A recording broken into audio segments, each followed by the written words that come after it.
Cette question est une question centrale, mais en même temps, c'est une question sensible par rapport à notre histoire. Il y a, je pense, un enjeu essentiel pour nous d'écrire nous-mêmes notre histoire et de diffuser nous-mêmes notre histoire et notre mémoire. Notre point de vue n'est pas le point de vue, c'est-à-dire l'endroit d'où on regarde des Français.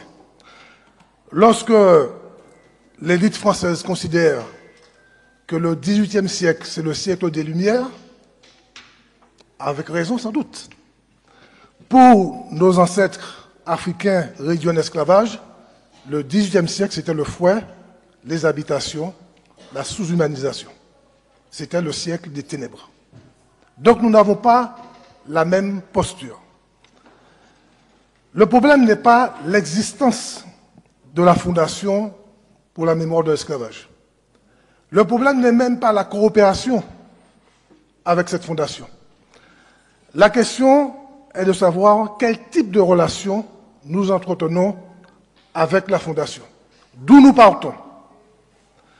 Et malheureusement, j'ai lu attentivement ce rapport et je crains qu'on ait engagé un rapport de soumission à la vision de l'autre.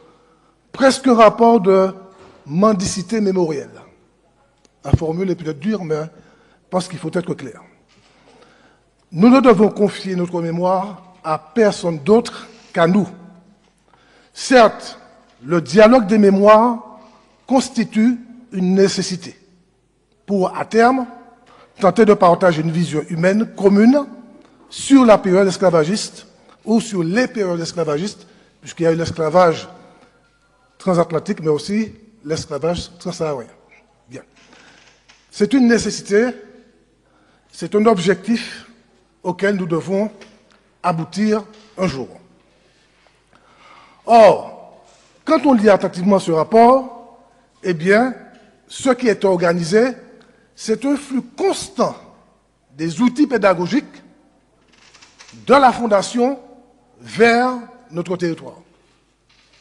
Un flux constant. À moins que vous n'ayez mal écrit le rapport. Un flux constant. Et finalement,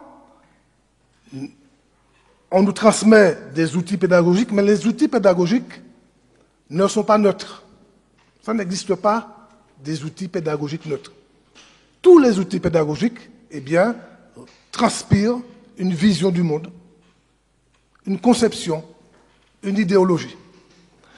Et la question qui est posée à travers cela, c'est que la Fondation est considérée, je cite, comme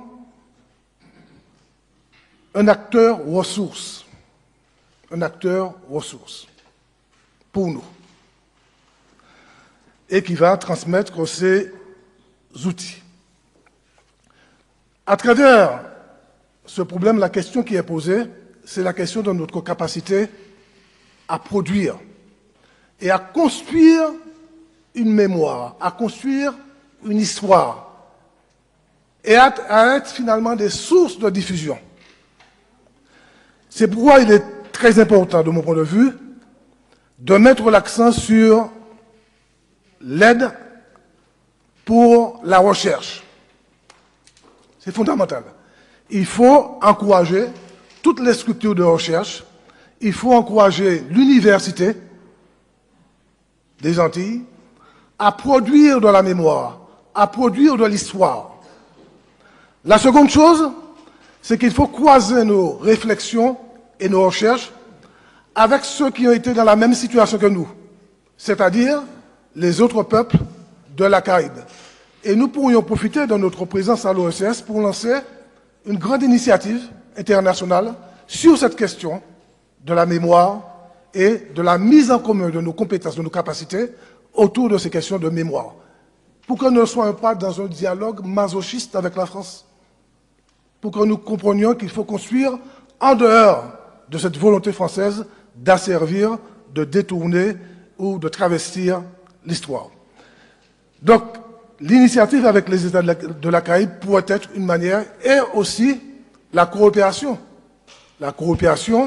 avec l'Afrique, parce que comprendre l'esclavage, c'est comprendre aussi les sociétés africaines.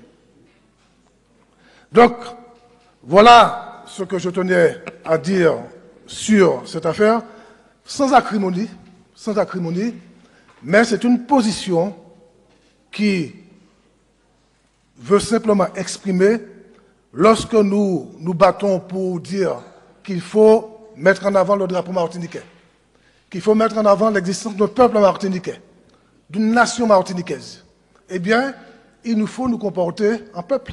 Il nous faut nous comporter en nation. Nous ne pouvons pas nous comporter en consommateurs mémoriels exogènes. Voilà ce que je tenais à dire. Merci. Merci, M. Carole.